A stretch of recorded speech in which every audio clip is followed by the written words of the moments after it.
It's the year 612 BC on the eastern bank of the Tigris River. Warriors from around the ancient world stand gazing ahead at the last city on their bloody campaign.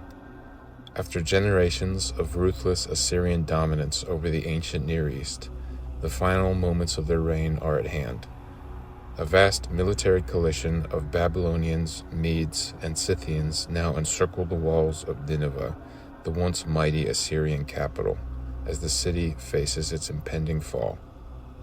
Among the many reasons fueling his vengeance, Nabopolassar, the Babylonian king and commander of the coalition army, was determined to reclaim the sacred statues of his chief god Marduk, the patron deity of Babylon, from Nineveh's temple. These idols had been stolen by the Assyrians following the brutal sacking of Babylon several decades earlier in 689 BC. The statues of Marduk symbolize the god's favor and protection, and when the Assyrian king Sennacherib seized them, it was a profound offense to Babylon, igniting outrage across the city and continuous rebellion. Their revenge against Assyria, which culminated in the siege of Nineveh, would take years of war and conquest as they inched their way closer to their end goal. In the end, Nabopolassar and his son Nebuchadnezzar saw Assyria utterly defeated and Babylon restored to prominence in Mesopotamia for the first time in over 1,000 years. Over a decade before the Battle of Nineveh, Babylon was a province under the control of the Assyrian Empire, ruled by its puppets. However, as Assyrian power in the region began to decline, internal divisions and succession struggles weakened the Assyrian court, leading to widespread rebellions. In 627 BC, the death of the Assyrian-appointed ruler of Babylon left the throne vacant for over a year. Seizing this opportunity, Nabopolassar declared Babylon's independence from Assyria. By 626 BC, he had successfully taken control of the cities of Babylon and Nippur. Nabopolassar was likely from an influential family in the ancient city of Uruk, a nearby and significant cultural center.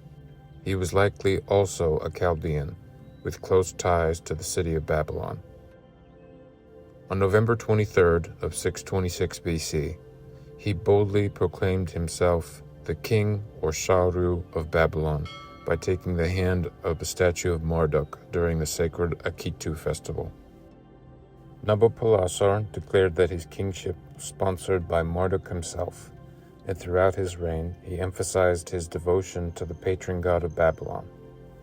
Marduk, often referred to as simply Bel or Lord, is believed to have originated as the god of thunderstorms in Mesopotamian mythology. However, his role expanded as Babylon conquered other lands and absorbed new deities. Marduk was worshipped in grand ziggurats, towering temple complexes that dominated the flat plains of the Tigris and Euphrates. The most famous of these was the temple at Esagila in Babylon, with the primary ziggurat known as Etemenaki.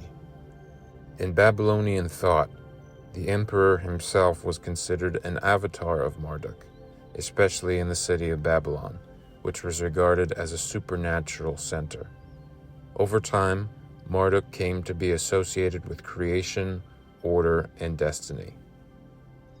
Marduk's mythological significance is highlighted by his battle with Tiamat, the dragon mother of the gods. Tiamat was driven to violence by the death of her consort and raised up monsters against her divine offspring. When all the gods were unable to defeat Tiamat, Marduk took on the challenge. He ultimately triumphed by shooting an arrow through Tiamat, splitting her in two. From her eyes poured the Tigris and Euphrates rivers, and from her corpse, Marduk created the heavens and the earth. These feats of creation are detailed in the Enuma Elish, a 7-tablet epic that was discovered in ancient Assyrian libraries. It is thought to have originated as early as 2000 BC. Marduk's rise to prominence within the Mesopotamian pantheon mirrored the rise of Babylon as a regional power.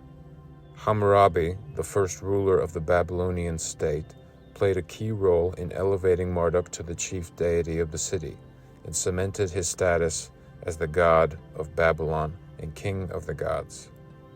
It was not until Nabopolassar that many of these ancient temples to Marduk would be rebuilt and native Babylonian rule restored.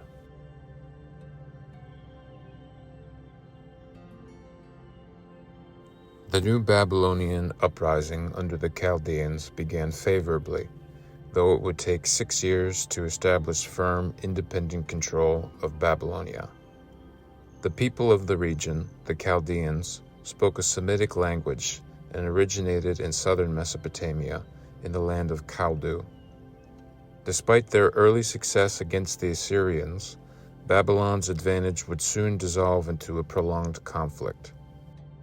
The Babylonians lost control of Nippur to the Assyrian king Sin-shar-ishkun, who sought to quell the rebellion.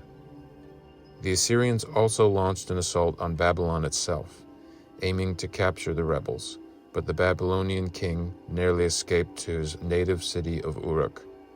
The Assyrian army was ultimately defeated in Uruk and driven back to their own lands to regroup. This marked the beginning of a decade-long conflict in southern Mesopotamia, where Nabopolassar stretched his military and diplomatic efforts to oust the Assyrians from Babylonian territory.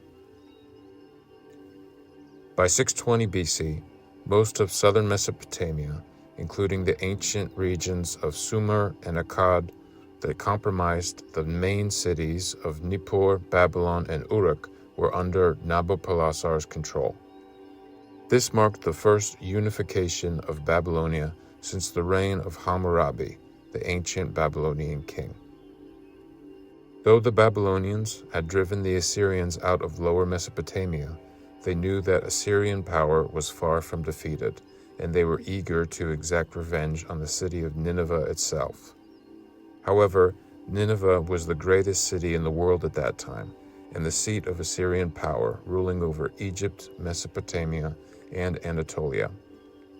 Nabopolassar's forces were outmatched, but they would not fight alone for long. The Medes, an Iranian people from the Zagros Mountains, began their own uprising against the Assyrians shortly after Babylon's rebellion. In 616 BC, the Babylonians invaded the Assyrian heartlands with the goal of destroying Nineveh. The first stronghold on the path to Nineveh was the city of Ashur, the ceremonial heartland of the Assyrian Empire. Nabopolassar's forces attacked the city, but were defeated and forced to withdraw. Soon after that, in 614 BC, the Medes launched their own incursion, besieging the sacred city of Ashur. They defeated the Assyrians and burned their ceremonial capital to the ground. The revived Babylonian armies joined the Medes at Ashur, and the two kings, Nabopolassar and Sarsharis of the Medes, met face to face. They formed an official alliance, most likely through the marriage of the Babylonian crown prince Nebuchadnezzar and the daughter of Sarsharis. After fighting through the Assyrian countryside, the joined Babylonian and Median armies reached the Assyrian capital in 612 BC and laid siege to it. Though not part of the official alliance, they were joined by the Scythians, a nomadic people group from the Eurasian steppe who had raided along the borders of Assyria for decades. After 3 months of fighting, Nineveh fell to the coalition army and the Assyrian king was killed. The looting and destruction of the city ushered in the rule of the Babylonians over all of Mesopotamia and laid a path for the new Babylonian Empire to reorganize all of Assyria's former lands. Knowing that the power vacuum would soon be filled by another rival, Nabopolassar continued to march against the Assyrian territories in the west, hoping to beat the Egyptians to Syria and the Levant.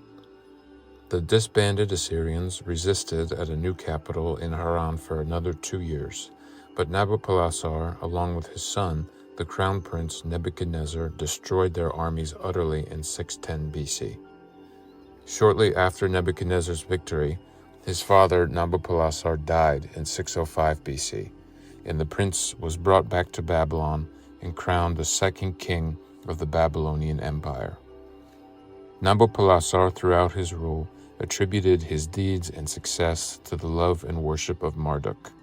On a clay cylinder, he inscribed the following message: "Do not set your hearts on feats of might and power, but rather constantly seek out the shrines of the gods Nabu and Marduk, so that they may kill your opponents.